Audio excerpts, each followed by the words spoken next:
अद्वैतवाद को मायावाद भी कहते हैं, अद्वैतवाद को मायावाद भी कहते हैं। माया का जो कॉन्सेप्ट है वो इतना केंद्रीय है अद्वैतवाद में कि अद्वैतवाद को नाम ही दे दिया जाता है मायावाद। ठीक है, माया क्या? जो नहीं है वो लगे कि है तो माया, जो है वो लगे कि नहीं है तो माया। समझिए ध्यान से, और मैं इस पे चाहूँगा कि बड़े तीखे सवाल जवाब हों। बिल्कुल अगर बात एकदम स्पष्ट हो रही हो तो ही चुप रहिएगा, नहीं तो बिल्कुल बात जिंदगी की है। जो नहीं है वो लगे कि है तो माया, जो है वो दिखाई न दे तो माया। स्पष्ट है? जो पहला है उसको कहते हैं विक्षेप शक्ति माया की, और जो दूसरा है उसको कहते हैं आवरण शक्ति। तो माया के यही दो गुण होते हैं, आवरण और विक्षेप। आवरण माने जो है उसको छुपा दिया, उस पर पर्दा डाल दिया, आवरण माने पर्दा। जो है उसको छुपा दिया, जो है उसको छुपा दिया। और विक्षेप माने जो नहीं है वो दिखा दिया, जो नहीं है वो दिखा दिया।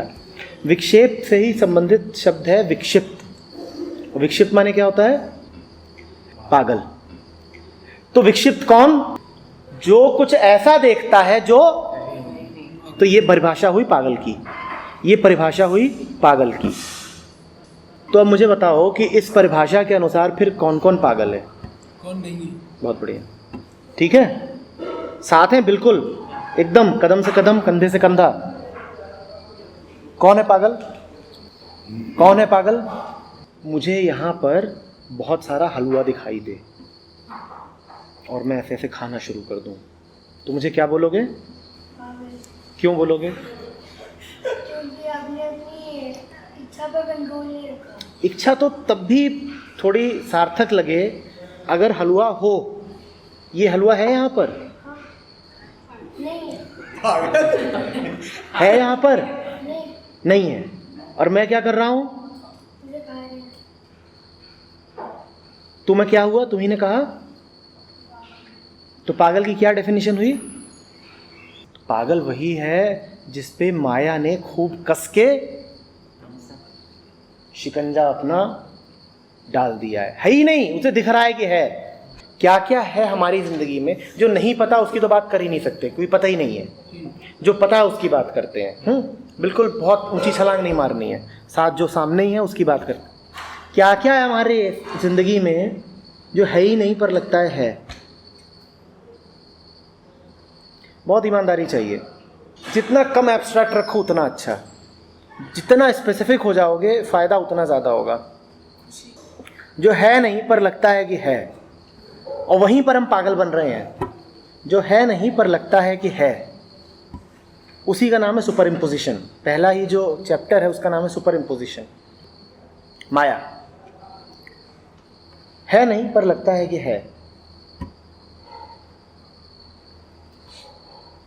जहाँ सत्य पता है, उस स्टुपिडिटी की परिभाषा है ना, knowing the truth believing in the false, knowing in the truth yet believing the false. यही स्टुपिडिटी की परिभाषा है। पता है नकली है तब भी जिए जा रहे हैं उसके साथ। यही विक्षिप्तता है, यही माया है। लेकिन इसको जो गहराई से सोचेंगे तो हर एक चीज ही माया है। पंकज, दिक्कत क्या आएगी कि जब आप सब कुछ माया घोषित कर दोगे तो बड़ा तगड़ा एस्केप बन जाएगा। अगर मेरे सामने खाना रखा है, बहुत सारी चीज़ें रखी हैं, और हम जानते हैं कि हर चीज़ में थोड़ा बहुत तो जहर मौजूद होता ही है। कोई पेस्टिसाइड डला है, कभी कोई ऐसा फर्टिलाइज़र उसमें डाला गया था जो उसमें थोड़ा जहर भर गया है, कभी उसकी सफाई ठीक से नहीं हुई है। और मैं ये भी जानता हूँ कि उसमें से कुछ खाने के आइटम ऐसे हैं जो महाजहरीले हैं। और मुझसे कहा जाए बताओ जहर कहाँ कहाँ है, मैं कह दूँ सभी में है। तो फिर जानते हैं क्या होगा?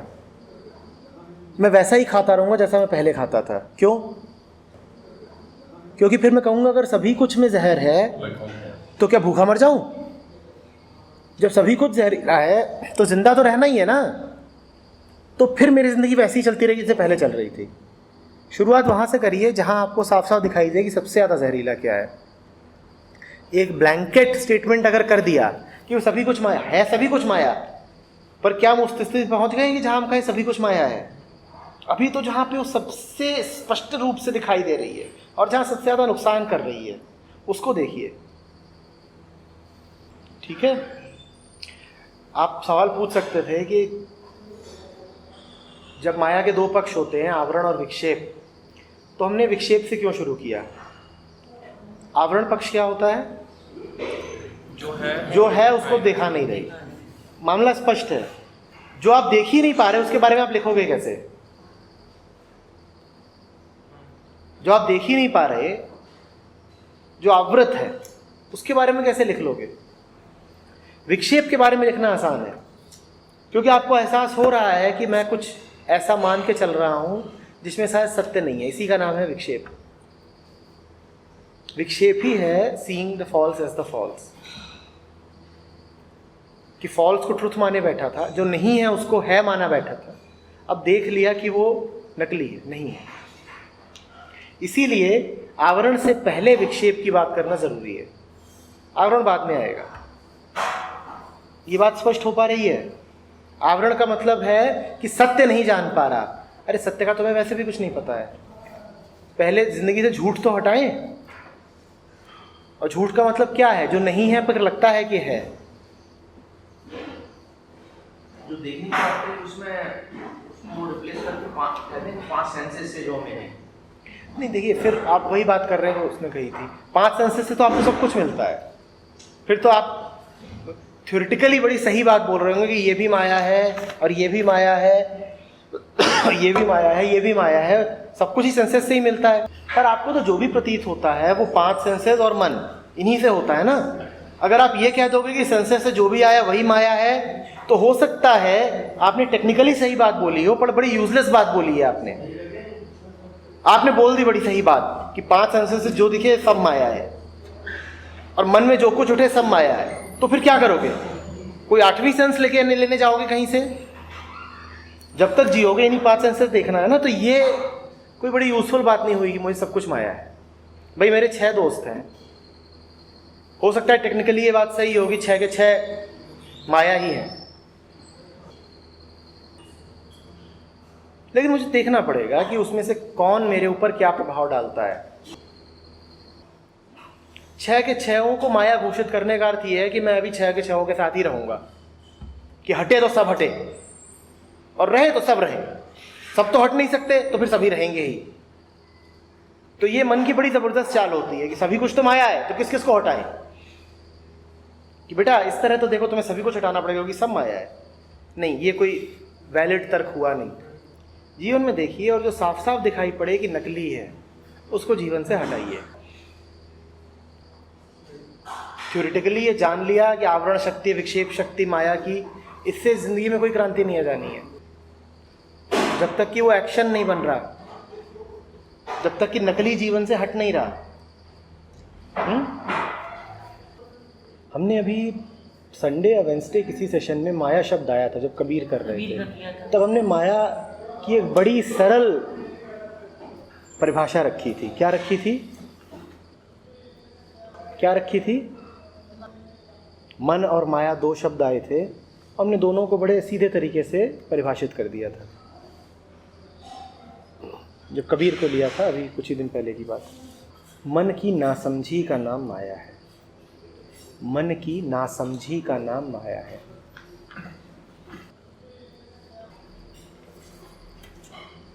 मन की नासमझी का ही नाम माया है। अक्सर हमसे कहा जाता है रुपया माया है, याद है ना? इस तरह की बातें घर परिवार में होती होंगी। बेटा रुपया माया है, शरीर माया है, ये माया है, वो माया है। कुछ माया नहीं है, एक नासमझ मन माया है। एक मन जो ठीक से देख नहीं पा रहा, इसी का नाम माया है। ठीक है? मन पे पड़ी हुई धूल का नाम है माया। मन पर पड़ी हुई धूल का नाम है माया, जिसके कारण मन ठीक ठीक समझ नहीं पाता, जान नहीं पाता। माया के दो हिस्से हमने देखे थे, क्या क्या थे? पहले सिर्फ इतना कहा था कि नासमझी है माया, फिर थोड़ा बात को खुलासा किया तो कहा आवरण और विक्षेप। आवरण के भी दो हिस्से बता रहे हैं महर्षि। क्या है दो हिस्से? अभी पढ़ा आपने। आवरण के भी दो हिस्से करे उन्होंने। है ही नहीं, दूसरा होगा पर प्रकट क्यों नहीं हो रहा? पहला तो मैं इतना जड़ हूं कि मैंने कह दिया है ही नहीं। तुम फालतू की बातें कर रहे हो, ऐसा हो ही नहीं सकता। तुम फालतू की बातें कर रहे हो, ऐसा हो ही नहीं सकता। आपका एक स्टूडेंट है जो अपने पुराने आइडियाज़ में जम करके बैठा हुआ है और आपने उसको जा करके कहा कि एम्बिशन लेस ज़िंदगी जी जा सकती है। आपने उसको कहा कि एक बहुत सुंदर जीवन जिया जा सकता है प्लानिंग के बिना, और वो आपसे पलट के कहता है क्या? बकवास, ऐसा हो ही नहीं सकता। ये पहले प्रकार का आवरण है कि आपने सत्य बोला, सत्य है पर उसे दिख नहीं रहा, सामने सत्य रख दिया गया पर उसे दिख नहीं रहा, और यहां पे उसका दावा है ऐसा हो ही नहीं सकता। ये पहले प्रकार का आवरण है कि मैंने सीधे मना कर दिया कि ये असंभव है। इस तरह के हम बहुत सारे मिलते हैं स्टूडेंट से कि हो ही नहीं सकता, आप यहाँ फालतू बातें करने आए हो, इम्प्रैक्टिकल है, ये है वो सब। आवरण के दो हिस्से हैं। पहला, ऐसा है ही नहीं, मैंने तुमको कुछ दिखाया सच, तुम उसको सीधे सीधे नकार दो, ये है ही नहीं। दूसरा, तर्क से तुम समझ गए हो, बौद्धिक रूप से तुम समझ गए हो, पर वो तुम्हारे जीवन में कोई रोशनी नहीं ला रहा, उसकी वजह से जिंदगी में कोई क्रांति नहीं हो रही। तो तुम कह रहे हो ऐसा होगा, पर मेरे जीवन में तो नहीं प्रकट हुआ, मैंने तो ऐसा नहीं जाना। पर शायद ऐसा होगा क्योंकि आप कहते हो, बड़े लोगों ने कहा है, किताबों में लिखा है, तो ऐसा होगा, पर मैंने खुद तो जाना नहीं। हाँ, ये हमारा वो स्टूडेंट है जो कुछ कुछ सुनता है, कुछ कुछ समझता है, प्रतिवाद नहीं करता, बहस नहीं करता, सेशंस में भी आ जाता है, लेकिन उसकी ज़िंदगी में कोई गर्मी देखने को नहीं मिल रही है, उसकी ज़िंदगी में कोई परिवर्तन नहीं आया है। बौद्धिक रूप से वो सब मान गया है, बौद्धिक रूप से उसे पता है कि मैं कंडीशनड हूँ, लेकिन ये बौद्धिक ज्ञान उसके जीवन में किसी काम नहीं आ रहा। उसके बौद्धिक रूप से वो सब जान गया है, बौद्धिक रूप से वो जान गया है कि ईगो ही फियर है, फियर ही वायलेंस, सब पता है उसको, पर इसके बाद भी वो अहंकार में ही जिए जा रहा है और डरा हुआ है। तो होगा सत्य, हाँ मैं मानता हूँ, आपने तर्क बड़े सुंदर दिए हैं और मैं सहमत हूँ कि ये सब बातें बिल्कुल ठीक हैं, लेकिन वो सहमति सिर्फ और सिर्फ खोपड़े की है, बुद्धि की है, मेरे जीवन में नहीं आ रही है, प्रकट नहीं हो रही। ये दूसरे प्रकार का आवरण है। मतलब ये चीज़ मुझे नहीं दिख रही या मैं उसे प्रकट नहीं होने देना चाह रहा। फॉर एग्जाम्पल मेरे जीवन में नहीं प्रकट हो रही, ये मुझे पता है, ये मैं पूछ रहा हूँ। एक स्टूडेंट के लिए आप कह सकते हैं कि मेरे आपके HID पे अटेंड कर रहा हूँ, nothing is happening to me, वो ये आपको दोष भी नहीं दे रहा। Now if the case is with the facilitator, he is teaching the same thing, but जितना भी उसने पढ़ा, सेशंस अटेंड करे, उसका कोई एक्सप्रेशन उसकी लाइफ में नहीं है। एक तो ये है कि वो कहता है कि बताने के लिए ठीक है, एक है वो कहता है कि बात सारी ठीक हो सकती है पर मेरी लाइफ में इसकी एप्लीकेबिलिटी मेरे को दिखाई नहीं दे रही। दोनों आवरण, दोनों आवरण। आमतौर पे ऐसे उजड्ड लोग कम ही होंगे जो सीधे सीधे कह दें कि ये झूठ है। वो या तो बहुत उजड्ड आदमी होगा या बिल्कुल ही मूर्ख होगा। तो पहले प्रकार का आवरण कि इट इज़ नॉट, ऐसा है ही नहीं, हाँ वो मिलेगा नहीं या कम मिलेगा। दूसरे ही प्रकार का मिलेगा कि ये बातें देखो सब ठीक हैं, हमारे लेवल की नहीं है, पर हमारे लेवल की नहीं है और काम नहीं आती। बातें ठीक हैं, अच्छी बातें हैं, सुबह 15 मिनट पाठ कर लिया करो इसका, बातें तो ठीक हैं पर काम की नहीं है, जिंदगी इन पे नहीं चलती। समझ रहे हैं? आवरण और विक्षेप बिल्कुल स्पष्ट है। अगर कहूँ एक विक्षेप बताओ जिससे बड़ा कोई विक्षेप हो ही नहीं सकता, जो नहीं है पर लगता है कि है, मेरा होना। सब उससे बड़ा विक्षेप कोई नहीं है। ठीक है, जो है ही नहीं और नचाए जा रहा है। निसर्गदत्त कहते थे कि अहंकार बांझ औरत की संतान है। मतलब समझ रहे हो, है ही नहीं पर नाच नचा रही है ही नहीं पर नाच नचा रही है। इसीलिए निसर्गदत्त कहते थे कि दुनिया का सबसे बड़ा मूर्खतापूर्ण प्रश्न है कि अहंकार को समाप्त कैसे करूं। क्यों? क्योंकि वो है नहीं तो आप समाप्त क्या करोगे? है नहीं पर लगता है कि है, और लगता है ये छोटी मोटी बात नहीं है। गहराई से जाइएगा, पूरी जिंदगी उसी धोखे में बीत रही है, जो है नहीं पर लगता है कि है। हम अपने साथ कोई अन्याय नहीं करेंगे अगर हम 3 दिन बस यही खोजने में बिता दें, इसी पर मेडिटेट करते रहें कि क्या क्या है जो है नहीं पर लगता है कि है, और कैसे कैसे नाचना चाह रहा है मुझे वो। कुछ शब्द और हैं जिनको आप उछालना चाहेंगे जो है नहीं पर लगता है कि है। फ्यूचर। बहुत बढ़िया। इस पर पहले थोड़ी देर ध्यान दीजिए, बिल्कुल गहराई से उतरने दीजिए। है नहीं, कहाँ है फ्यूचर? मुझे दिखा दो। किसी ने फ्यूचर आज तक पाया है?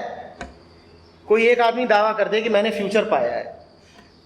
आप जब भी जिंदा हो, आप कब जिंदा हो? पर कभी फ्यूचर होता ही नहीं है।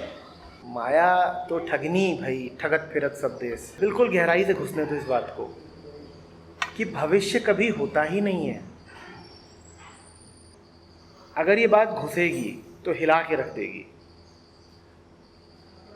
और अगर बड़ी मौज आ रही है अभी भी तो इसका मतलब बात प्रवेश नहीं कर रही है। फिर वही हो रहा है, it is there but it does not shine forth. होगा पर मेरे लिए नहीं है, होगा पर मेरे लिए नहीं है। मेरे लिए तो फ्यूचर अभी भी है। अगर ये बात घुसेगी तो घायल करके रख देगी, खत्म करके रख देगी। भविष्य कभी होता ही नहीं। तुम्हारी सारी जमा पूंजी क्या है? जल्दी बोलो। सर, हमें तो लगता है कि हमारी जमा पूंजी यही सब है जो पास से। लगना एक है, वो तो लगना क्या हुआ? ऐसा लगना कि मेरी मेरी सारी पूंजी फ्यूचर है, ये लगना क्या हुआ? इल्यूजन। कौन सा वाला? ठीक है, विक्षेप। है क्या जमा पूंजी? उसे जमा कहना भी गलत होगा। पूंजी कि अभी हूँ, पूरी तरीके से हूँ, और अभी नहीं हूं तो कर क्या रहा हूं? फिर कट जाओगे। इस बात को देखा कि मेरे पास और कुछ है ही नहीं, इस क्षण के अलावा मेरे पास कुछ नहीं है। इस शब्द को तो, इस वाक्य को तो मंत्र की तरह दोहराओ। बिल्कुल मंत्र है ये। इस क्षण के अलावा कुछ नहीं है। तब एक एक क्षण फालतू बीतता हुआ नागवार जाएगा, फिर बर्दाश्त नहीं कर पाओगे। हम समय बर्बाद करना, याद रखिएगा संध्या जी, इसीलिए गवारा कर लेते हैं क्योंकि हमें ये भ्रम है कि बहुत सारा भविष्य अभी है ना स्टोर में। अरे थोड़ा सा ही तो खराब कर दिया। जिस आदमी ने ये जान लिया साफ साफ कि भविष्य नहीं है, यही है, एक क्षण नहीं खराब कर सकता वो जीवन का।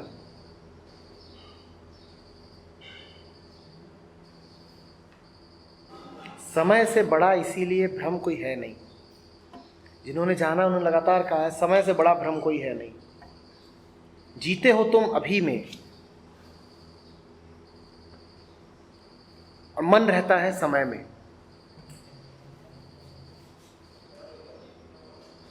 समझ रहे हैं ना आप बात को? देखिए, बार बार बोल रहा हूँ, दोहरा रहा हूँ, हो सकता है बोर करूँ, पर फिर बोलूँगा। इस बात को बिल्कुल उतर जाने दीजिए कि मैं कर क्या रहा हूँ अगर मैंने ये क्षण भी खराब कर दिया। इसके अलावा मैं कुछ हूँ ही नहीं, मेरा समूचा अस्तित्व तो यही है।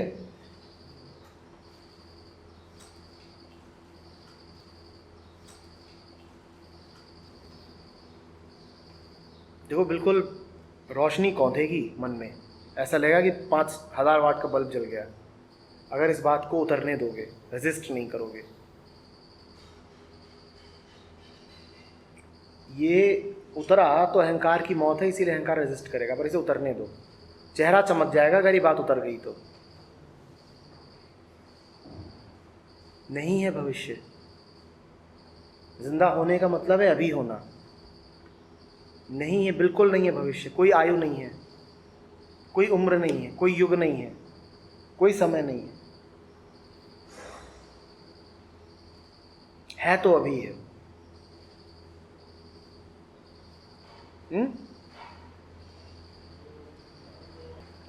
तुम्हारी सारी यात्राएं मन से ही शुरू होनी है। ये जितना अभी डिस्कशन हो रहा है ये आत्मा के लिए नहीं हो रहा, किसके लिए हो रहा है? उसको समझाने की एक ही भाषा है, क्या? जो नकली है उसकी भाषा भी नकली होगी, उसकी टेक्नोलॉजी भी नकली होगी। नकली कांटे को निकालने के लिए असली तो नहीं इस्तेमाल कर सकते। किसी ने एक पर्ची उठाई थी, फ्रीडम इज एन इल्यूजन, किसकी थी वो? वो कहती है, पढ़ो इसको। Freedom is an illusion, but it's very important to fall prey to that illusion. Some illusions can lead to freedom. यही बात है बिल्कुल। बुद्ध इसीलिए कह गए थे कि एनलाइटनमेंट शब्द तुम्हें पता हो ये बड़ा आवश्यक है। मन में एक लालच उठेगा, क्या? बड़ी कोई अच्छी चीज़ होती है। अब मन क्या जानता है क्या होता है? एनलाइटनमेंट तो मन की मौत है, पर मन में लालच उठेगा, क्या? बड़ी अच्छी चीज़ होती है, मिल जाए तो बुद्ध बन जाते हो, और बुद्ध बन जाओ तो लोग आके ऐसे पाँव छूते हैं और मूर्ति खड़ी होती है, चलो एनलाइटेंड होने चलते हैं। अब ये अलग बात है कि एनलाइटेंड होने के चक्कर में चूहा फंसाया जाता है ना, पहले तो उसे पनीर ही दिखाई दे जाएगी, घुसेगा पनीर के लालच में,